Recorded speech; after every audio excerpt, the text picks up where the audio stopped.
Welcome to the Disney Parks Podcast with your hosts, Tony Casanova from DisneyByTheNumbers.com and Krista Joy from DisneyWays.com.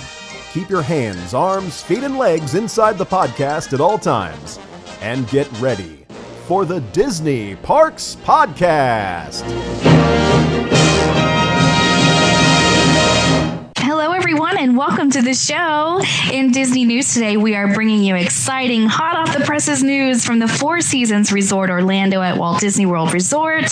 We've got Star Wars rumors and how to pay for stuff when you visit Tokyo Disney. And we're going to wrap up our infotainment with our infotainment segment, which, of course, is the top 10 Disney Sidekicks. First, though, we want to introduce you to our listener guest. He is the host of the Wonders of the World podcast and assistant program director of V24radio.com. He is from just outside of Boston, Massachusetts, and is a yearly Disney World visitor since the early age of 6 years old. He is president of the unofficial non-Parker Hoppers Club. He likes to stay in one park like I do. And he's a sucker for free dining and has a passion for Disney park music like we do. So Kyle, welcome to the show. We're excited to have you. Yeah, thanks so much for having me. I'm super excited to be here as well, and looking forward to talking some Disney with you. Hey, Kyle, why don't you tell everybody a little bit about V24? Sure. V24 Radio and V24 Wonders. We have a podcast associated with the radio station. So V24radio.com is 24 hours a day, 365 days a year, Disney park music. We're the #1 vacation station. There's no ads, anything like that. You just log on to V24radio.com. There's a player in the top right-hand side. Hit play, and you get Disney park music nonstop all day long, every day. We have a really cool recent partnership. We just joined up with DJ Elliott that's featured over oftentimes at Disney Hollywood Studios or Downtown Disney. We're oftentimes streaming his live sets right then. And so, for instance, the upcoming Villains event, I'll give you a quick little tease. While his set's going on in Hollywood Studios, we are streaming it live on V24radio.com. So the entire duration of it, I think it's 3 hours long. It's a great partnership. DJ Elliott's fantastic. I mean, he's doing a great job, and the crowds certainly enjoy it. I was actually there last year during the Villains event, and the crowds are just insane. I mean, I can't imagine what this one's going to be like. I'm sure it's going to be equally as big. So that's the radio station part of it. Where I'm the assistant program director. On the other side of it, I'm one of 3 co-hosts on the Wonders of the World podcast. Basically, what that podcast is we run down our top 5 picks on a variety of Disney topics, anything from top 5 things that ruin the magic to, like you said here, Krista, what we're going to cover later on. You do something very similar as well. Think of Stacy's Must Do, which is also one of your guests in the past. I definitely checked out that episode as well. So basically, we do top 5. Like I said, ruin the magic all the way to top 5 table services inside the Magic Kingdom, so on and so forth. So that's our podcast. We strictly stick to top 5 lists. We don't talk about news or anything like that. People like your podcast are doing a fantastic job. There's no need to touch upon it. You know what I mean? You're local. We're not, like I said, we're from Boston, and we actually have a Canada. Chris, the head of V24 Radio, is from Canada. So we can't compete with anybody else in terms of the news. We don't even bother, but we enjoy talking Disney top 5 lists, and we're having a great time doing that. So 2 separate entities. If you like the Disney music, check it out, V24radio.com. Check out our podcast, Wonders of the World top 5 lists. You can check us out on Podbean, V24wonders.podbean.com. So hopefully that explained a little bit for you, Tony. Good. Very good. They do a phenomenal job. And also, their music is CD quality. It sounds great. I've tried to listen to some of those other apps, and it's just staticky, and I can't handle it. But I love their station because it's crystal clear. So you got to check it out. It's great. Yeah, great. Okay, so we want to announce we are going to break the mold, and we are going to be really crazy and stupid, and we are going to have a Google Hangout. If you've never seen a Google Hangout, well, then come join us because we're going to do it for the first time too. On Monday, September 15th, beginning at 7 p.m., we will be live to the internet. You will get to see our ugly little mugs or our pretty little faces. Krista's got a pretty little face. I got an ugly little mug. Balances each other out. Yeah. Exactly. You get a little nice for the little ugly. So we're going to do the news. friends. We're gonna chat. We'll have some fun, and we'll see what happens with the Google Hangout. I'll post in our blog, which I already did. You'll see it says live Disney Parks Podcast Live. You can click on that link. You can register and all that. Or not, you can just come up on Monday, September 15th and join us at 7 p.m. So there you go. Yeah, we're excited. It's a new venture for us, so you can come and hopefully it'll work out. It'll be our first time, so you can come and join us for History Making Disney Parks Podcast Google Hangout. And now, Disney Parks Podcast News. Laura at That Disney Lover on Twitter. Laura loves knowing where the green doors are so she can find some final photos with the characters before they go inside.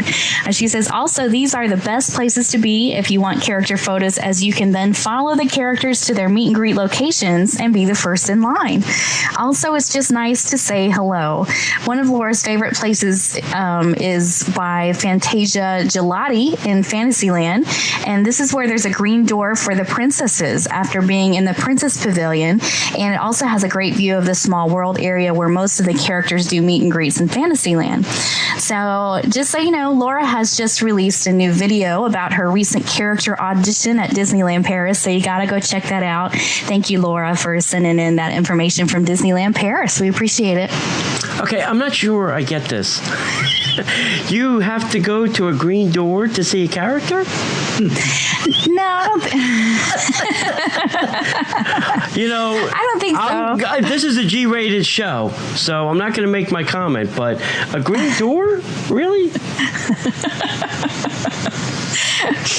Well, I think she's saying just watch for those because they're good places to catch a picture of the characters. Okay. I think that's where she's going with there. Okay. Are you familiar with Disneyland Paris, Kyle? Can you help us out here or no? I'm with Tony there. I don't think I'm going to touch that door. Yeah. So. Okay. All right. And I did see Laura's video, and it was very good. I did enjoy it. I learned some things I didn't know about. So, yeah. Well, if you listen to the episode where we had her on the show, she wants to work for Disney so much. So, all of her fans were really following the day that she went and did the audition. And unfortunately, I guess she didn't quite. I don't want her to spoil the surprise, but anyway, she's got a couple of videos out about it. So you need to check it out if you have any interest in how that whole process works. It's really, really cool to see. Yep. Okay. We also started a blog. Yay, us. Yay, us. You can go to DisneyParksPodcast.com to check out the blog, but we would like people to help write. If you have spare time, because we don't, because we're doing this, we can send us an email at DisneyParksPodcast@gmail.com, and you can write about anything that fits your fancy. You talk about books or Disney movies or your last Disney trip or anything that is fun and exciting. So drop us an email at DisneyParksPodcast@gmail.com. Totally, yeah. And you're allowed to include links. If you're a travel agent or something like that, you can put a link to your site and your blog. So I'd love to hear from you. And then we talked about this on the way. Tony and I were in the car together talking about this, and we decided to go ahead and share it because technically now this is still a rumor, but we've got from a very good anonymous source that Echo Lake in Hollywood Studios is going to be drained and transformed into Mos Eisley for Star Wars Land. And we did get some news this week that American Idol is closing a lot sooner than expected. So we all know about that now, but a little insider tip we got is that it's going to be converted to Jedi Training Academy. So these are kind of insider secrets. We don't want to say they're absolute facts yet, but we've got them from a pretty good source. What do you think, Kyle? Do you think these are good ideas for Hollywood Studios? I mean, personally, I'm not a huge Star Wars fan, so I'm sure the Star Wars fans out there are probably going to already put the X on me. But I mean, in terms of the moneymaker and the American Idol experience, I mean, I think ratings on TV have dipped incredibly over the last few years. So I think it's a smart move to eliminate that particular attraction. Echo Lake, I mean, I love the Jedi Training. As a matter of fact, I do enjoy walking by. I always stop and take a look at it. I think they do a great job with that. The kids look forward to it. So to bring that that's sort of in more of an open environment out in the open there, I think it will only increase its popularity there. So Star Wars, like the expansion, the rumor expansions, that's a different story for a different day. But in terms of draining Echo Lake, draining it, that's interesting. I hadn't heard about it, so you kind of caught me off guard there. But yeah, I don't know. I think it would bring more exposure to that because it is a cool little thing. But I think I'd like to keep it as is if it was just my personal preference. So it's interesting. It's curious to see if that will come to be. Yeah. I love Echo Lake too. I could just stare at the water forever. So I'm gonna miss that if that's a true rumor. The American Idol thing, though, I'm happy for that because it's gonna be air conditioned. It's gonna be inside, so they'll be able to fit a lot more families that can come watch their kids be Jedis. So I'm excited about that. I think that's cool. Yeah, well, the lake thing does make me sad because that is one place in the studios that has benches around it. Still benches. Correct. Oh, yes. I didn't think about that. Oh, Tony. When the lake goes, I have a feeling my benches are going to go with it. So there goes any sitting in Hollywood studios or what's left of the places to sit. It is one of the... Magic Kingdom has a moat. Epcot has a piece of water. So almost all the parks have some water in them. And Animal Kingdom does too. So that's very true. Interesting that they're going to get rid of this body of water. But for me, I would have rather seen a Pixar land before a Star Wars land. I'm with Kyle. I'm a Star Wars fan, but if I had to pick, if somebody said what would you like to put there, I would probably say Pixar land. But that's me. So, and then you did mention that this will be inside the Jedi Training Academy. So, air conditioning, out of the weather, possibly more people. But I also wish that besides just kids, they would let adults do it too. I know Star Wars weekends they do. So, 6 weekends out of the year, we get to do the Jedi Academy. So maybe now that it's inside, maybe they'll let adults do it because they can do it more often. It's inside, it's air conditioned, it's out of the elements. Maybe. Yeah, that's a good thought. Okay, enough on that. I would do my David Bowie song here. Changes. No. Hey, there's more Magic Band changes. Hey, what a surprise. So recently, up until recently, Disney did not allow you to buy a Magic Band unless you actually linked it and activated it to a park ticket media. That is now changing. You can now purchase up to 5 Magic Bands as standalone purchases without linking them to tickets. So that's kind of good news. Now, why you would want to purchase up to 5? I don't know. You can only use really 1 at a time, as far as I know, right? Right. Yeah, okay. So why would you need 5? I have no idea, but maybe people are going to try and, sell them on the internet or do whatever they're going to do with them. The other thing is that you can only do this right now at any of the 4 theme parks, Downtown Disney, Contemporary Resort, Pop Century Resort, Art of Animation Resort, Port Orleans, and then more locations may be added in the future. So it was interesting that they picked these. It's like they picked 1 deluxe, 1 moderate, and 2 values. So that was kind of strange that they started those. Yeah, well, and we need to add this only applies to the bands currently available with the solid color. Right. This doesn't mean like the special Frozen ones or the Star Wars bands. We don't know. They may add those custom printed bands in the future, but right now it's just the blank ones. Yeah, I don't think they'll ever do those custom ones. That's the magic of trying to sell them. They're limited to whatever number they put on them, 500, 250, whatever, and that's what will really make those special. The other color bands, they're going to sell those by the gazillion, I'm surprised that they don't sell them at the DisneyStore.com so that you can purchase it before your trip, Yeah, I'm surprised they haven't gotten to that point yet. Might be coming. We'll see. So Now, speaking of magic bands, don't forget for your Disney-inspired magic band covers, you want to contact myfantasybands.com. When those fabric covers are bulky and rubber charms pop off, you want to be a trendsetter and enjoy these gorgeous matte finish decals that stay put. Free shipping is always included. You can check out myfantasybands.com and type in DP Podcast 15 at checkout to get a 15% discount. So our thanks to the sponsor of this episode, myfantasybands.com. And then you have some news about the newsletter, Tony? We sent one out last week. We sure did. Yay! Newsletter number 2. So if you haven't subscribed to the newsletter, you can do that from the homepage of DisneyParksPodcast.com. Up in the right-hand corner, just plug in your email address, hit submit, and you're done. And then when we have news or information, we will send it out via the newsletter. Okay, so last week we had a contest. If you sent us a voice message, which Chris Banis has done, she told us that her favorite character was Eeyore. She is now the winner of our Grumpy mug and won my Fantasy Band decal. So congratulations, Chris. And if you haven't, you go back and listen to Chris. She's been on the show and done the news like Kyle has done or will be doing. Also, check out our YouTube channel at YouTube/DisneyPK Podcast.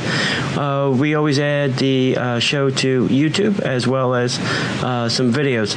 I do have, I was recently at the Four Seasons, which Chris is going to talk about. So I have some pictures from there that I'll throw into a little video and put that out this week too. Yeah, Tony's got experience at Four Seasons now. It's really cool to hear from somebody that's been there. So he tried out the new PB&G grill, so I can't wait to see the photos and stuff. That's awesome. But Four Seasons sent me an email. They wanted me to let you know that they are announcing a new overnight package that includes Walt Disney World park tickets. So you can experience the signature Four Seasons guest service combined with a breathtaking location at Walt Disney World Resort and that wonderful Disney transportation that they give you from Four Seasons. Now, Disney park tickets are actually for your choice of park, and that's included in the package. It's available for a 4 to 7 night stay. Pricing varies by the number of tickets needed. A 4-night stay includes 2 days of park admission. A 5-night stay includes 3 days of park admission. A 6-night stay would include 4 days, and a 7-night stay would include 5 days of park admission. So this package, the way they did this, it really ensures guests will have the flexibility of choosing which parks they would like to experience, but then also you are allowed for 2 days of free time to enjoy the amenities of the resort, the downtown Disney area, and so much more. And don't forget, with Four Seasons, you get all of their cool amenities included, all kinds of tennis lessons and fun stuff like that. And you can upgrade to park hoppers on these really easily.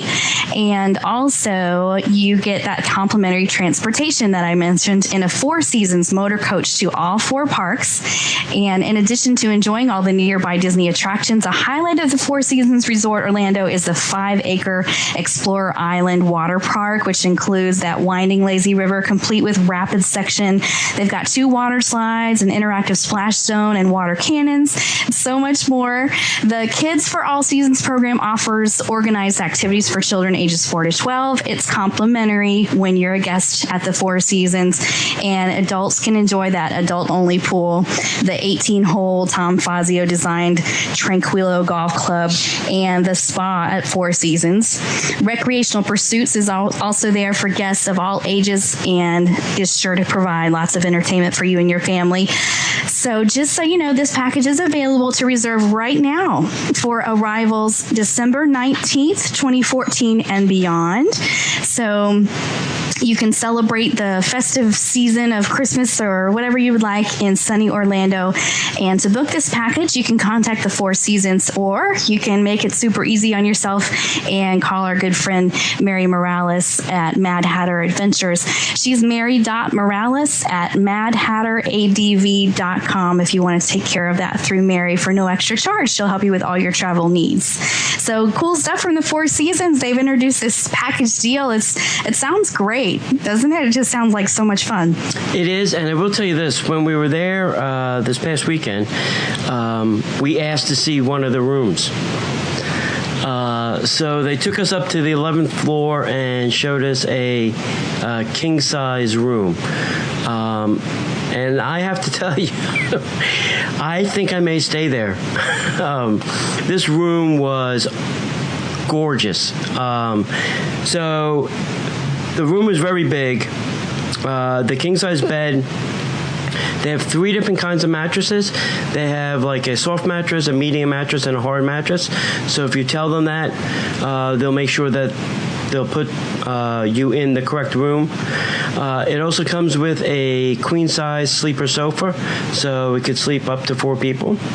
They have a 500 square foot balcony, and that may not sound large, but when you're out there, it's pretty big. So there's a table, a chair, and this room that we saw had an awesome view of the Magic Kingdom. So you can see the Contemporary, Bay Lake Tower, and then just beyond that, like Space Mountain and the castle. And I think the fireworks will be very nice from that point of view. There was a 70-inch television in the bedroom. It's impressive. It's impressive, and if you have kids, they probably won't leave the room. They had this a whole like little mini bar area that they'll stock with whatever you want to drink. The bathroom is definitely family friendly because somebody can shower, somebody can use the commode, somebody could be in the tub, and somebody could be brushing their teeth and using the 2 sinks, and nobody will bump into anybody. It's that big. Amazing. And then the bathroom mirror also had in it a television. Another reason your kids may never leave the bathtub. So if they're not watching it on the 70-inch, they could be watching it on the 13-inch in the bathroom. So it was a gorgeous room. It was really a gorgeous room. And I will say, though, if you call the 4 Seasons between now and October 9th, they do have a Florida resident rate, which is half the price of a regular rate. It's only $279 a night. If you do live in Florida and you want to check out some 4 Seasons coolness, I would definitely go do it. I don't think they're going to do a half rate often, so I would probably jump on this. Moving on to other news, we want to thank our friend Chris over at fathobbit.com for sending us this Tokyo Disney. When we go shopping in North America or Europe, we tend to hand over our money into the hands of the person behind the cash register, and that's not the case in Japan. When you go to pay for a meal or an item, you'll see that there's a small dish next to or in front of the register. When the cashier tells you how much is due, you put your money in that, rather than handing it to them. So you put it in this little tray. The cashier then takes the tray, processes the payment, and then will put your change or whatever back in this tray. So if you're paying for cash, the cashier will count your money twice. Don't be offended. It's just how they do things. Coins are typically fed into a hole in the register where they are then automatically counted. Very cool system. I do know, too, that a lot of the times they will wear white gloves when they're handling money. And don't be offended by that either. It's just they don't want your dirty germs, I guess. I don't want that. I will say this too. Keith Lapning just posted 2 videos on Tokyo Disney Sea. My head almost exploded. I know. He's coming on the show. He got sick, okay. So he had to miss his last engagement, but we're going to have him on the show. I can't wait to hear everything about his trip. All right, so then I won't say anything that I saw in those videos because my head was almost blown today when I saw that stuff. Yeah, it's pretty awesome. So, Kyle, what do you think? Have you been outside the North America park?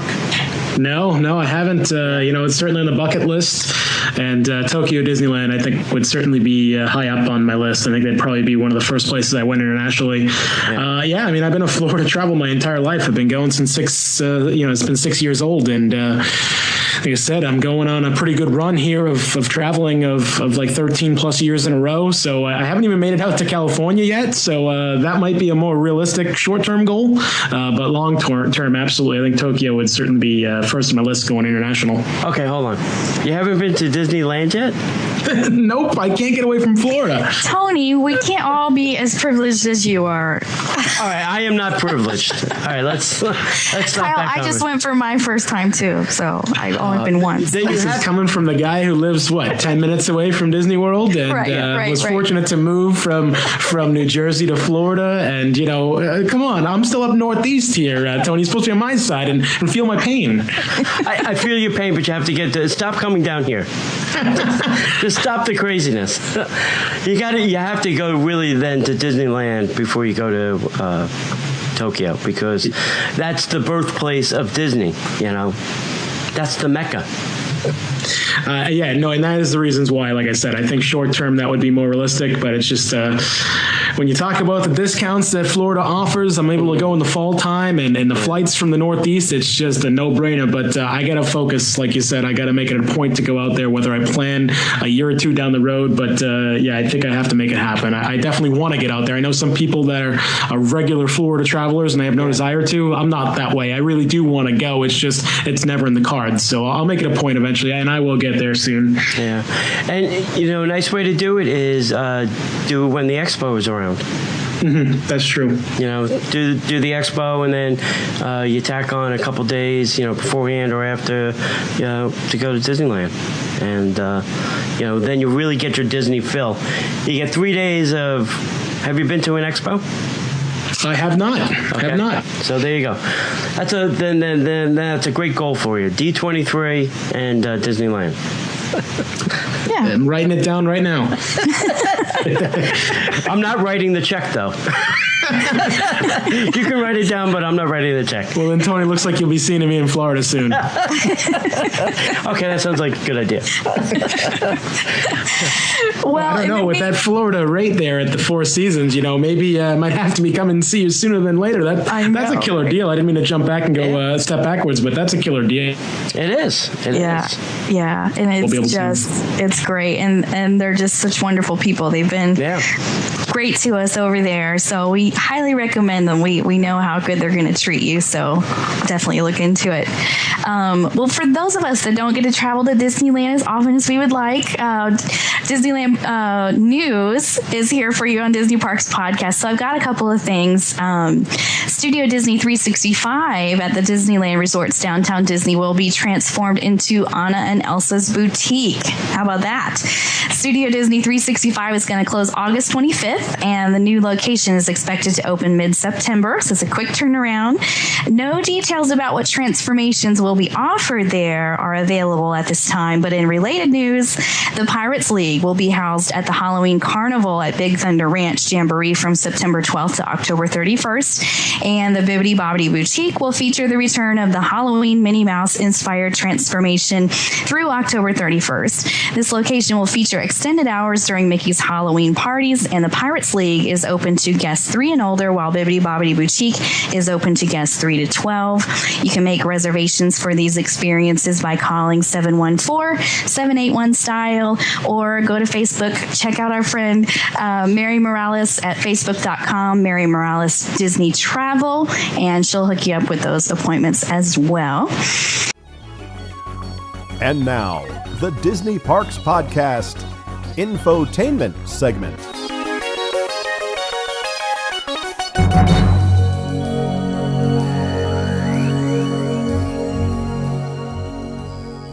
Right. So, Tony, do you want to introduce our infotainment section, or did you guys have comments about the Disneyland stuff?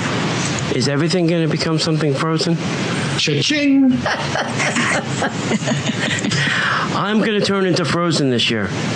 I just thought I'd announce that. You're going to be Elsa this year? I could be Elsa, I could be Anna, I could be Olaf, I could be Kristoff, I could be anything. Whatever you want me to be. I am Groot. You know, I mean, everything is frozen. It's crazy. What? All right. Let me ask you this. What do you think the most popular Halloween costume this year will be? I'm sure it'll be something from Frozen. Yeah, exactly. God. They could give away the other costumes and it still won't be Frozen costume. That is very true. You know, the Halloween party's coming up only, like a month away at this point. Yeah. You'll be seeing them for sure. It's a good point. I didn't even think of it, but you know that's going to happen. Exactly. Just saying. All right. On to the infotainment. Today we're going to talk about our top 10 Disney sidekicks. And we will pick our top 10 and talk about them and chit-chat about them. And let's start with the ladies first. So, Krista? No, let's start with our guest first. Kyle, okay. You go first. Oh, wow, the pressure here. I think I'll start. This is kind of funny. This is a lot what our show does. So I think I'll start my list here. And I think I'll start with a sort of obvious one that will jump out, and other people can probably relate. It is a fairly recent sidekick, I guess. But Mike Wazowski from Monsters, Inc. is definitely on my list this week for sidekicks. Of course, he's the trusty sidekick of Sully in Monsters, Inc. And he likes to walk around with pride and confidence as if he's the one doing all the work. But really, in reality, we all know it's Sully, and very few people actually give Mike the credit for it. I'm thinking back to the commercial that they shot in Monsters, Inc., where the logo goes over Mike, and he was just so proud to actually be in it. So, just a fun character, and of course he does, help out Sully and become sort of the hero in parts of that movie. So Mike Wazowski, is certainly worthy of one of my favorite sidekicks, Disney sidekicks. Yeah, that's good. I agree. I like Mike. Yeah, me too. Yeah. You go next, Tony. I'll go last.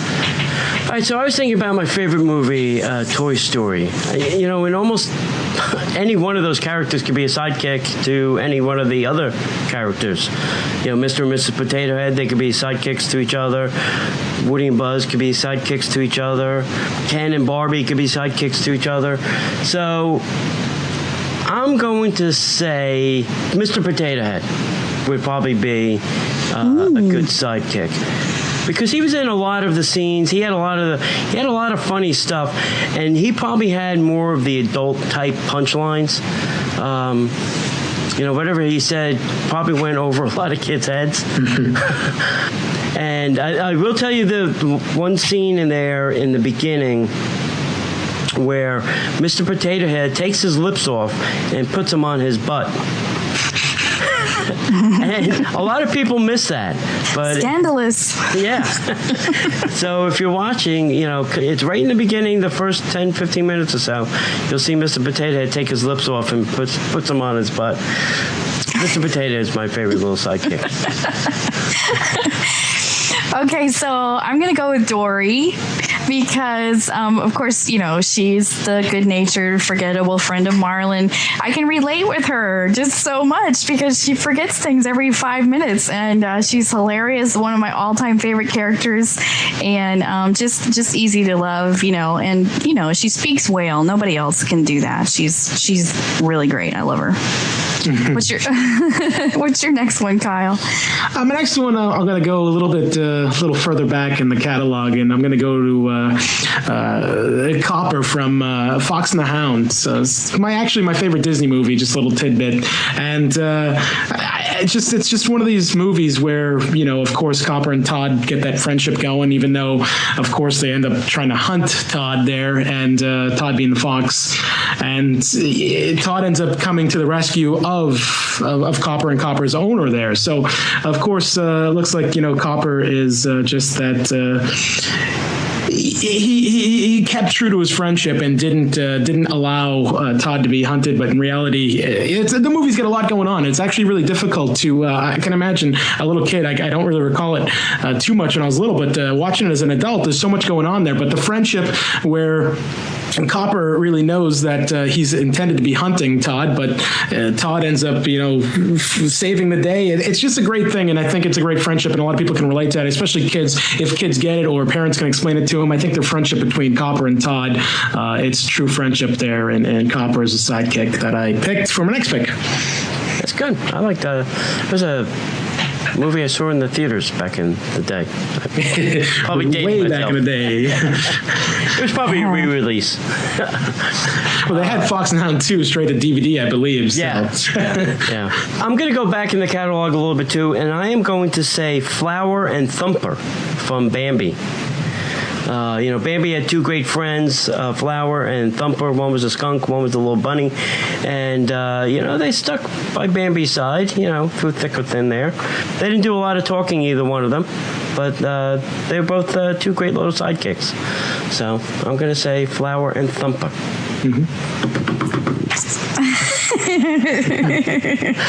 I love it. You guys are I love these choices you guys made. So good.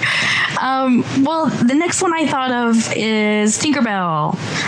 She's, I think she's one of the original sidekicks, and the love that we have for her obviously endures. She's still coming out with movies all these years later in 2014. She's meeting guests at the front of Walt Disney World now in the theater. She's got that place of prominence.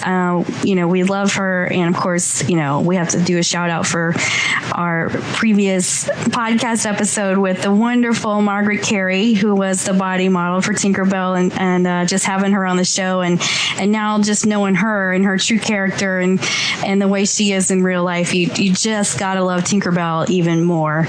She's a classic, one of my favorites. She's awesome. So yeah, Kyle, you're next.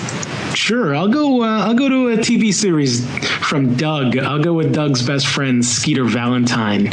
And I think this is another one that I can relate to, much like I was talking with Copper. I think this is everybody. I think a lot of young boys can relate to Doug. I mean, obviously at this time it's long overdue. I mean, I think back we had when it was MGM back in the day, Doug Live, where American Idol is. We were talking about that earlier. That was a terrible show, but it's long gone now. But Skeeter, I think, is one of those people. I think a lot of people can relate to Doug. I did, but Skeeter was the cool friend that everybody had and really looked up to, and learned life lessons, whether it meant you might get in trouble from. So Skeeter made my list here, and he taught Doug everything from talking to girls to I think they met ordering food at the restaurant. It's just he welcomed him into their crew, I guess you want to call it. But just a cool thing. I think a lot of that show was really good. It was a great show for young children, not young children. I think it was like when it came out, I want to say I was probably a teenager, young teens, but really relatable, I think, for a lot of young guys out there. Yeah, I loved that show. My kids were little when that came out, but I used to watch it with them because that was a good one. Mm-hmm. Yeah, it was fun, and of course there was some fantasy elements to it, where I think Skeeter turned into the Silver Skeeter, I think his name was, and Doug was he had underwear over his head. Quailman, I think Quailman. Quailman, yeah. And they had the coolest intro to this show, too. The theme music was Pork Chop, the dog. Yeah, it's all coming back to me now. Oh, Patty. I love it. Exactly, Patty Valentine. Patty, man, started with an M. I don't remember. Sorry, we're going off topic here. Peppermint Patty? No. Wrong series of characters. Yeah. All right, I think next on my list, I am going to go back to another favorite movie of mine, Jungle Book, and I am going to say Baloo the Bear. He was definitely Mowgli's little sidekick, taught him the bare necessities, how to pick a paw with the left paw and the grub paw. So, what better sidekick, hangs out, you can float on his stomach, he can teach you how to get grub, and, he was just a good guy. Crazy as it is, as we mentioned, Bill Murray is actually going to voice that character. So if you think Baloo was crazy in the past, I have a feeling we're in for some interesting, anecdotes from Bill Murray's version. So. All right, Krista. It's going to be great. Okay, well, I think I would be remiss if I didn't mention the obvious, Olaf.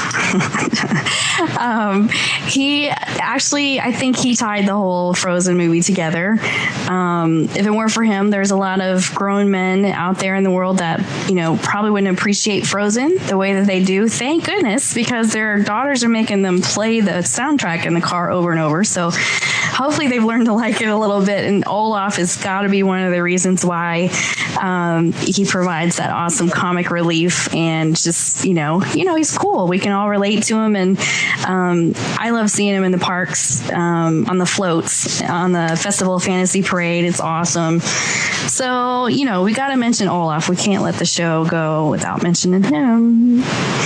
So go ahead and let's do some more. We got a couple more minutes. So you got another one there, Kyle? Yeah, I mean, I have another one here going into the parks and over to Country Bear Jamboree for Sammy the Raccoon. And he makes a couple appearances throughout that show, oftentimes popping out of the top hat there. And, just a fun little element that's thrown into that show there, the stage show. And I like Country Bears. Of course, it's like a classic. I always make it a point to go in there, once during the trip. And Sammy the Raccoon, just like that little guy that pops out and all the kids get to point at him. It's just a little sidekick. It's much like Pork Chop, I think, from Doug. It doesn't really have much of a character per se, but it's nice little. Everybody needs a little sidekick like Sammy the Raccoon. I love that you went to the parks. That didn't even occur to me. That's really a great idea. Yeah, he's adorable. All right. I am going to say John Ratzenberger, because he's done every Pixar movie. He's been Ham and every other character that he's played. He's been a sidekick in every Pixar movie. So I'm just going to say John Ratzenberger. He's been there, done that. Yeah, that covers a lot of ground. Yeah. So. Well, I think with that, we should probably wrap up the show. We want to thank you so much again, Kyle, for coming on with us. And we're definitely going to put links to your show and your radio station in the show notes. And if you just want to mention those websites again really quick, that'd be awesome. Yeah, no problem. Thanks for having me. It was a blast. And any listeners want to check out our podcast, it's Wonders of the World. It's v24wonders.podbean.com. We're also on Stitcher, iTunes, anywhere you want to find your podcasts, much like I'm sure you guys are located. We're probably located there as well. You can search for Wonders of the World, or V24 Wonders is just for short. In the radio station, it's v24radio.com. That's the music station. You can stream it right there, but you can also stream it on the TuneIn app. You can download the app as well from the app stores on Apple and Android. And Twitters are V24 Radio and at V24 Wonders. And I'll pretty much leave it there, and you can find the rest in the show notes. Thank you so much. We appreciate your time. Thanks for coming on the show, and we're looking forward to having some of the other guys from V24 over here on the Disney Parks podcast. Looking forward to that. So thank you, everyone, for tuning in. We hope you enjoyed the show, and we'll see you in the parks. The Disney Parks podcast is not affiliated with the Walt Disney Company. All Disney Parks, attractions, lands, shows, event names, etc. are registered trademarks of the Walt Disney Company. Like a bolt out of the blue, fate steps in and sees you through. One wish upon a star, your dream